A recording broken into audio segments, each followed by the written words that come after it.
Here we are, our last studio class. Tonight I'm going to talk about some practice techniques, how to get past difficult passages, how to approach your practice in productive ways, especially when you start to play more difficult music. So the first thing I want to show you is a little bit about my routine. And I want to start with a diagram. This is my practice, what I say BC, before COVID. I spent about 5 years keeping track of all of my time. And I think I've mentioned this to some of you. This is an app called A Tracker. And you just simply push the button and it records whatever task that you are doing. So for practicing, I have divided it up to repertoire, composing, patterns, which is just scales, performing, my tone, which was mostly overtones, improvisation, tango, and then mind and body, which is always my kind of stretches, remember that I showed in the last class. And for 5 years, I pushed the button every time I practiced. And I had a personal goal of trying to get up to 2 hours a day. That includes every single day of the year, including Christmas, including any sick days, including any weekends I needed to take off. And I made it up to about 1 hour and 43 minutes, which is pretty amazing. So it was a very good experience recording my time doing this and learning from myself and having a daily practice that way. So after COVID, I call this PC, post-COVID. Now I'm at the point where I call it master of the task. And I work with spreadsheets. You can see this is actually the performance leading up for the April concerts that we did. The top part is all the different patterns I work with. So you can see which overtones I do. Some of you might know these. There's number 16, which is in volume 2. And then I work with different scales. I work with the Reichert. I work with Macaw, Taffanel, and Gobert. And these are kind of the variety of things I do in my warm-up. And then each section in here you can see, like this was the March show and then the second March show, and those are done, so I didn't do those in April. And then you can see I work with what things I'm doing for the program, and the closer it gets to the show, the more I check off each one. About 9 days before the show, I make sure I'm doing every piece for the show every day. And it looks like this was my birthday show. I started notating, like this says piccolo, alto, flute. I was playing so many different flutes, I wanted to also keep track of, make sure I gave full attention to every single one. So I recommend that you do one of these in your own practice, either master of the clock, so keeping track of I want to get my hour a day in, or master of the task. I want to make sure I practice all the pieces in full rotation. All right, so let's get down to the nitty-gritty of it. I want to start by showing you just a couple of different things I work with. Once I get in learning a piece and I've played it a few times, I usually get to the point where there's difficult parts. So for example, this is a Handel sonata in F major. Some of you might have played this. I'm going to play this first part of the second movement.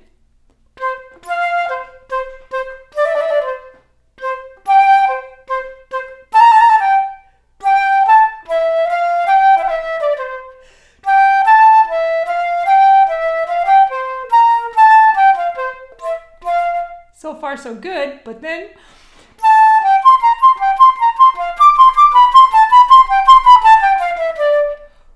that suddenly gets a lot harder. So when there are difficult passages in a piece, so I would say the hard part starts here. I put them on what I call the naughty list. So the list of passages that I'm going to play every day until they're not naughty anymore, till they're nice. And however long it takes. But these are the passages to play every day. So every day gets a little bit old, right? If you just played the same thing over and over. So a couple of different ways we can vary it. Number one is by varying the rhythm. And the most easy rhythmic set you can do is to alternate between long, short, long, or long, short, long. Let me demonstrate. So I can make these do long, short, long, short, long, starting with the pickup.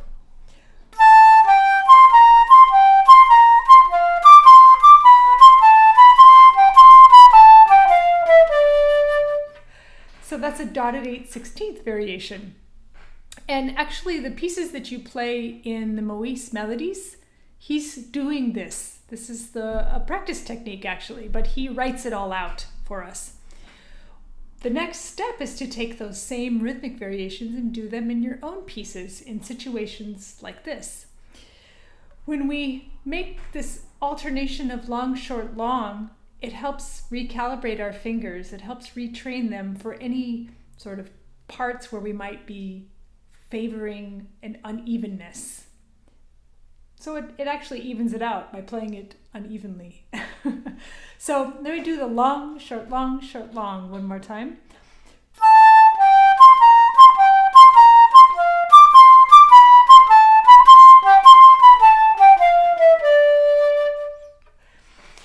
You can alternately do short, long, short, long, short, long. So you put the fast note first, which is the opposite.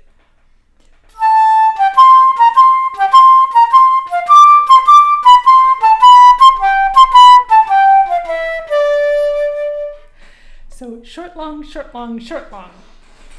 Those are the two of the best variations to just do that when you play your naughty list sections each time to alternate the rhythm. Let's look at now a different piece. This is the Syrinx by Debussy. I'm going to zoom in. Here's the first page. Some of you have played this. Some of you have observed this. I think Emily observed this in Leanne's lesson. And I want to go to a very naughty list type of spot right here. This is a really challenging passage. Actually, every note, because of the key signature, is flatted or double flatted. It's a very tricky passage. Let me zoom in so you can see just how tricky it is. And it sounds like this.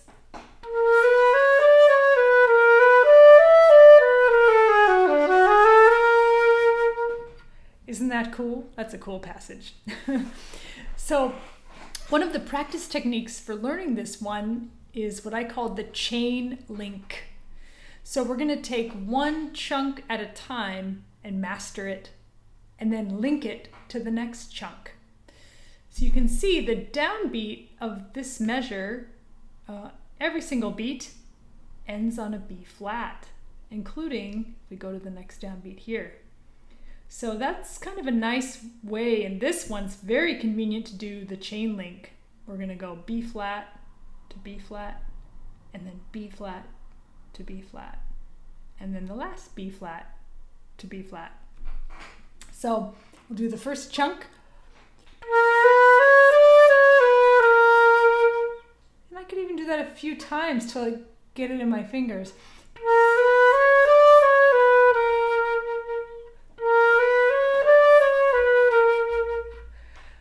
Then I'm going to do the next chunk, or the next link in the chain.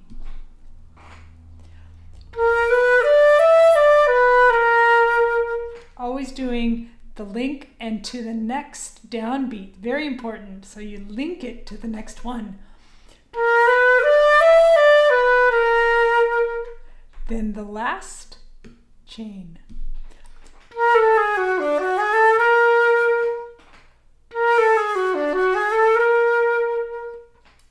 So far, so good. Then what we can do is link two chains together. So I'm going to play the first one, the second one, and stop at the third.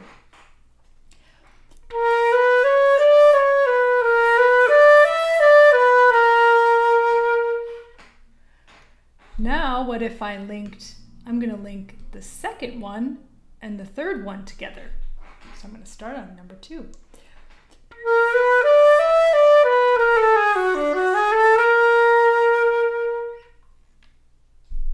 Great. Then, after all said and done, I'm going to link all the chains together.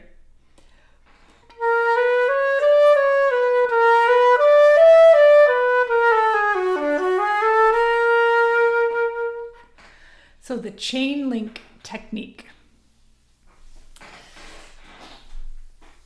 All right, now, yes, I'm going to show, hello, Caitlin. I'm going to show one of the apps that I use. So this is an app called Transcribe Plus, and maybe if I link out, so Transcribe Plus, and this is an app that allows the pitch and speed to change. So I have an accompaniment for the Bach Siciliana here. And if I bring this all the way up here, that's 100%.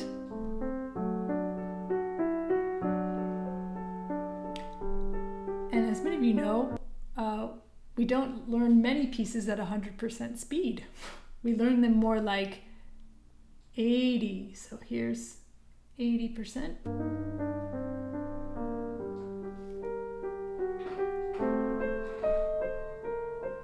So I'm going to play from the beginning at 100 and just show you the difference between playing full speed and then practice speed.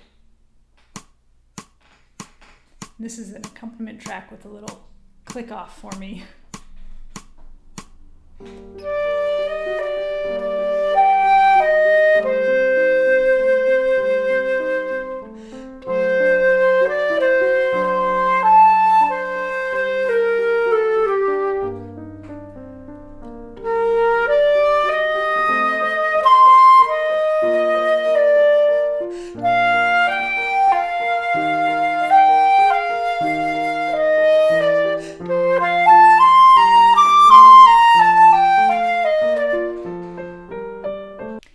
So let's say I want to really focus on interlocking. This one has a bunch of 16th notes in the piano, so I really want to get those to lock together. So I'm going to take the speed down to 80% and try it like that.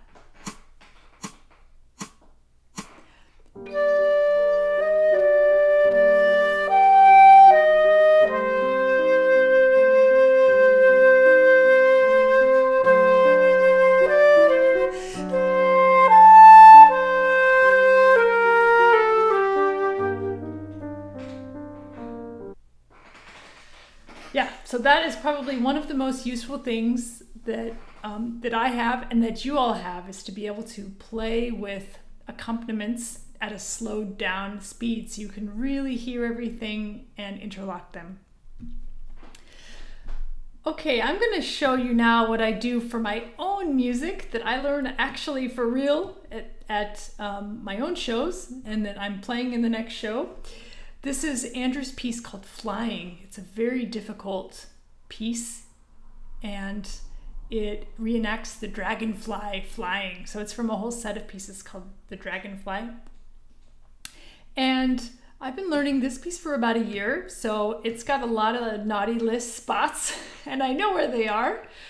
So I'm going to go into the score, and this page is a whole naughty list page. You can see I've got these really interesting arpeggios that go with the guitar in odd meters.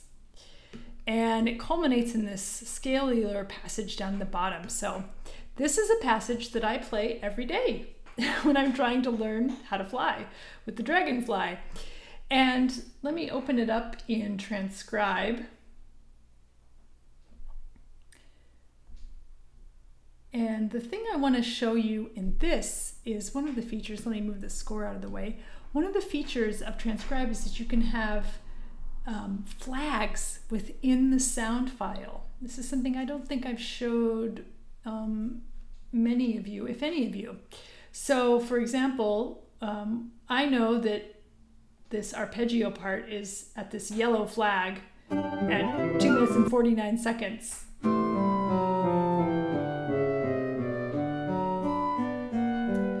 So essentially you can mark the forms or the naughty spots of the piece. You can see I've marked most of the pieces a naughty spot because it's also difficult. But the way you add a flag when you're in here is there's just a little flag symbol down here on the left-hand side, and you just give it a color, and you can give it a title too, but I don't title them, I just go by color. So this is super useful for being able to go to the spots you need to when you practice. And just as an example, I'm going to play this naughty spot so you can hear it, at full speed. And just FYI, this recording that you're hearing is a MIDI realization of the flute and guitar that was done in Finale. So this is kind of electronically generated sounds. And this is actually how I learn all of our pieces. I learn it through these electronic files that we make off of the score from Finale. It's incredibly helpful for memorizing and playing and getting all of the moving parts to go together. So I'm going to start it right before it gets to this page and just have you listen at full speed.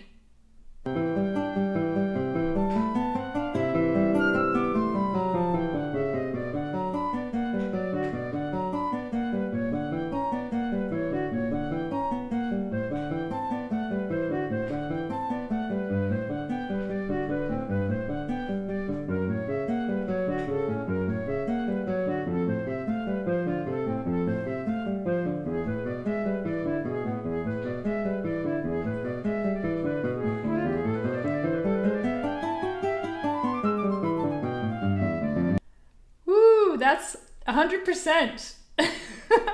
So where I still practice this is about 60%. Oh, let's see, probably couldn't see that. So I move it all the way down to 60.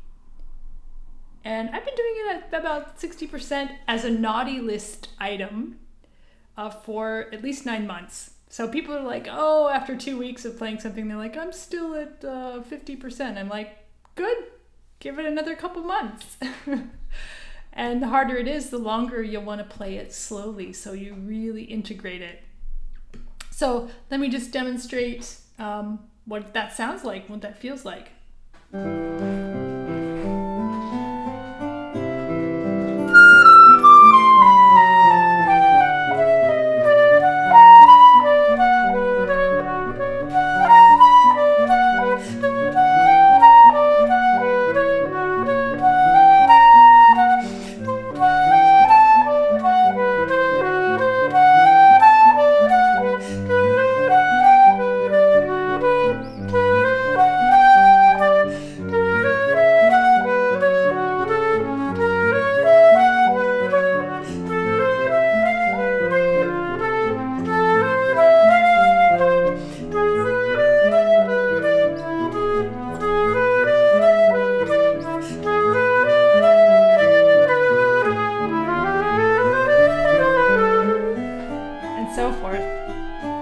And what's cool about Transcribe is I can just click back in the timeline of the wave and go back to that spot where the yellow flag is and do it all again. If I want to do it 3 or 4 times, go from there.